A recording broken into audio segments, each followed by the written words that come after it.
Hello दोस्तों, आज के इस लेक्चर में हम लोग मिनामाटा कन्वेंशन के बारे में पढ़ेंगे। मिनामाटा कन्वेंशन मरकरी से रिलेटेड कन्वेंशन है। यह एक इंटरनेशनल एनवायरमेंटल ट्रीटी है जिसका मेन एम था कि मरकरी और उसके कंपाउंड से होने वाले हार्मफुल इफेक्ट से ह्यूमन हेल्थ और एनवायरनमेंट को कैसे प्रोटेक्ट किया जाए। यह कन्वेंशन स्पेसिफिक ह्यूमन एक्टिविटीज़ को संबोधित करता है जो एक लार्ज स्केल पर मरकरी पोल्यूशन फैलाने में योगदान करते हैं। इस कन्वेंशन से यह एक्सपेक्ट किया जा रहा था कि इसके इम्प्लीमेंट होने के बाद आने वाले कुछ सालों में मरकरी पोल्यूशन को पूर्ण रूप से कम कर दिया जाएगा। Minamata convention was signed in 2013 and entered into force in 2017. Basically, it is a UN treaty coming under the UNEP. UNEP means United Nations Environment Program. इस कन्वेंशन में 128 सिग्नेटरी कंट्रीज थी। उनमें से 119 कंट्री ऐसी थी जो इस कन्वेंशन के पक्ष में थी। उनमें से इंडिया भी एक ऐसी कंट्री थी जो मिनामाटा कन्वेंशन के पक्ष में थी और इंडिया ने इस कन्वेंशन को 2018 में रेटिफाइड किया था। मिनामाटा कन्वेंशन के ऑब्जेक्टिव्स क्या थे? As per the official definition under the convention, the objective of the Minamata convention is to protect the human health and the environment from the anthropogenic emissions and releases of mercury and mercury compounds। यह convention उन उद्देश्यों के समर्थन में था जो कि mercury के लाइफ साइकिल से संबंधित थे, जिसमें कई प्रक्रियाएं ऐसी थीं जिसमें इंडस्ट्री लेवल पे होने वाले प्रोडक्शन में यूज होने वाली मरकरी अमाउंट में कटौती की गई थी और उन उद्योगों पर कंट्रोल किया जाए जहां से मरकरी का उत्सर्जन होता है। This convention also include provision relating to mercury mining, its export and import, storage and disposal. The treaty also covers areas such as identification of at risk population, improving healthcare facilities and training healthcare personnel to better tackle mercury-related ailments and diseases। Basically mercury एक natural occurring heavy metals है जो air, soil और water में पाया जाता है। According to the World Health Organization, mercury is one of the top 10 chemicals of major public health concern. Even a small amount of mercury exposure can be toxic and have serious health impact. Mercury affects the digestive, nervous, and immune systems. It also adversely affects the kidney, lungs, eyes, skin, etc. जो भी mercury से related victim होते हैं वो memory loss के शिकार हो सकते हैं और उनके ब्रेन परमानेंटली डैमेज हो सकते हैं। Even small amounts can cause health effects and hence there is no non-safe exposure level for elemental mercury in human being। अभी तक किसी को ये नहीं पता चला कि मरकरी ह्यूमंस के अंदर मरकरी किस लेवल तक सेफ है। Children, infants and fetuses are the most vulnerable to the harmful effects of mercury। Mercury is easily transported worldwide through the environment and so the hazardous effect can reach even remote places।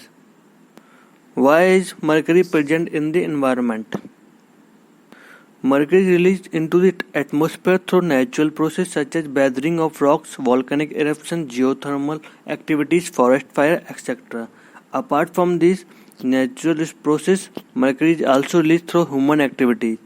Because of its many unique properties, mercury has been used for various purposes for thousands या hundreds of years। In modern times, mercury is used in many industrial processes, in gold mining, etc. It is also used in many products like energy efficient fluorescent light bulbs, electrical switches, batteries, cosmetic, pharmaceuticals, jewelry, cement production, paint, and as a preservative in vaccines. Once released, mercury persists in the environment and can be circulated between air, water, and the soil. Mercury enters into organisms and convert into methyl mercury, which then concentrate up the food chain. Minamata diseases. Basically Minamata एक Japan में एक शहर का नाम है जहाँ पर यह बीमारी स्टार्ट हुई थी. मीनामाटा डिसीज मरकरी से रिलेटेड है. मीनामाटा शहर में एक केमिकल फैक्ट्री थी जिसका नाम था शीसो कॉर्पोरेशन लिमिटेड. यह एक फर्टिलाइजर कंपनी थी. इस इंडस्ट्री का जो वेस्ट वाटर था वो डायरेक्ट सी के अंदर डंप किया जाता था और इस वेस्ट वाटर में मिथाइल मरकरी का अमाउंट बहुत अधिक था. इस वजह से यह बीमारी फैली थी. इस बीमारी की सबसे पहले शुरुआत शहर की बिल्लियों में देखा गया.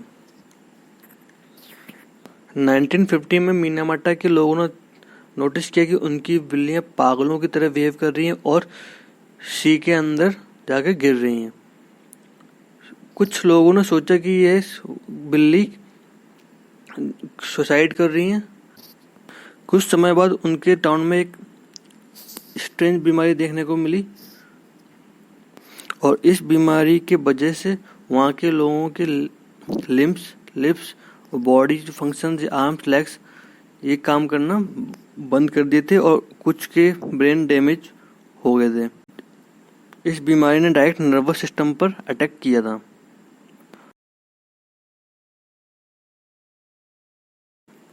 फाइनली जुलाई 1959 में कुमामोटो यूनिवर्सिटी के रिसर्चर ने यह डिस्कवर कर लिया कि इस बीमारी का सोर्स क्या है.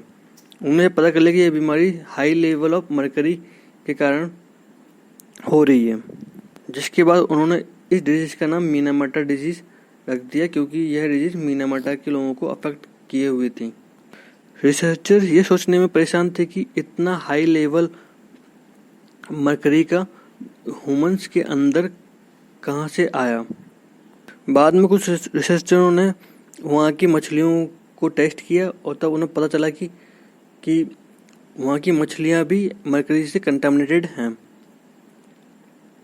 और उन मछलियों तक मरकरी का पॉल्यूटेंट शीसो कॉर्पोरेशन लिमिटेड इंडस्ट्री के वेस्ट वाटर के रिलीज से वहाँ तक पहुँचा था. Methyl mercury is an highly toxic chemical. बाद में रिसर्चरों ने पता किया कि जो वेस्ट वाटर शीसो कॉर्पोरेशन लिमिटेड से डायरेक्ट समुद्र के अंदर डंप किया जाता उसमें मिथाइल मरकरी का परसेंट बहुत ही हाई था और वो मिथाइल मरकरी फिश की बॉडी में एक्यूमुलेट और बायोमैग्नीफाइड हो रहा था. बाद में उन्हीं फिश को वहाँ मीनामाटा के लोगों ने फूड के जरिए खाया और वो मरकरी का लेवल उनके अंदर ट्रांसफर हो गया. इस वजह से मीनामाटा में यह डिजीज फैली थी. Local population which ate this seafood suffered from mercury poisoning as a result of this. Minamata convention and India ने इस कन्वेंशन को 2018 में रेटिफाइड किया था. The convention will be implemented in the context of sustainable development with the objective to protect human health and environment from the anthropogenic emissions and release of mercury and mercury compound. The convention will encourage Indian companies to shift to mercury-free alternatives in products and non-mercury technology in manufacturing process. The convention also excludes the use of mercury in Ayurvedic, Siddha and Unani medicines. मैं उम्मीद करता हूँ आपको यह video अच्छी लगी हो. Thank you.